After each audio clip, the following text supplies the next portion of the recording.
दोस्तों, हमारे नए नए वीडियो गीत देखने के लिए हमारे YouTube चैनल को सब्सक्राइब करें और न्यू अप टू डेट्स जानने के लिए बेल आइकन को क्लिक करें।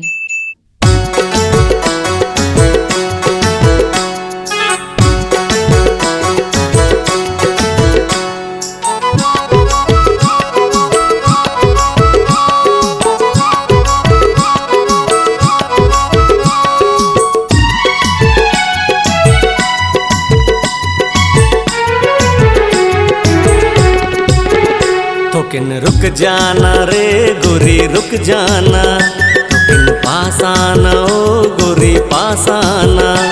किन रुक जाना रे गोरी रुक जाना, किन पासाना ओ गोरी पासाना। ओ लाली लाली माथ के बिंदिया, लाली लाली तोर चुनरी रे। मोरनी जैसे तोर चलना, हिरनी जैसे तुर नैना रे।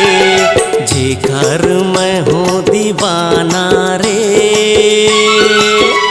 तो किन रुक जाना, तो किन रुक जाना रे गोरी रुक जाना। तो किन पासाना वो गोरी पासाना।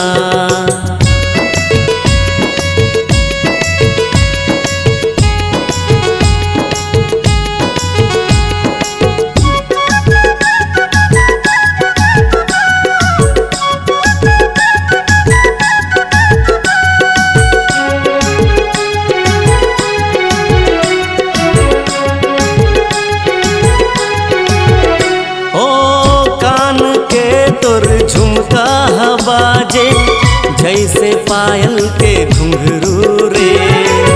नाक के तोर नथनी हर चमके जैसे बादल के बिजली रे। जीकर मैं हूँ दीवाना रे। तो किन रुक जाना, तो किन रुक जाना रे गोरी रुक जाना।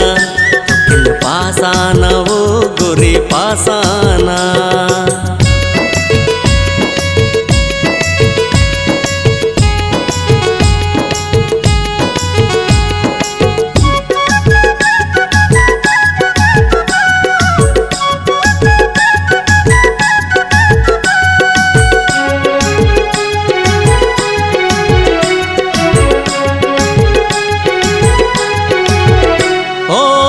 चांद जैसे है तोर चेहरा, बुलबुल जैसे तुर बोली रे।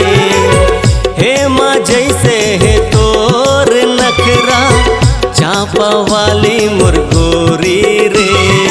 जीकर मैं हूँ दीवाना रे। तो किन रुक जाना, तो किन रुक जाना रे गोरी रुक जाना। किन पासाना वो गोरी पासाना। किन रुक जाना रे गोरी रुक जाना। किन पासाना वो गोरी पासाना। ओ लाली लाली माथ के बिंदिया, लाली लाली तोर चुनरी रे। मोरनी जैसे तोर चलना, हिरनी जैसे तुर नैना रे। जीकर मैं हूँ दीवाना रे। तो किन रुक जाना, तो किन रुक जाना रे गोरी रुक जाना।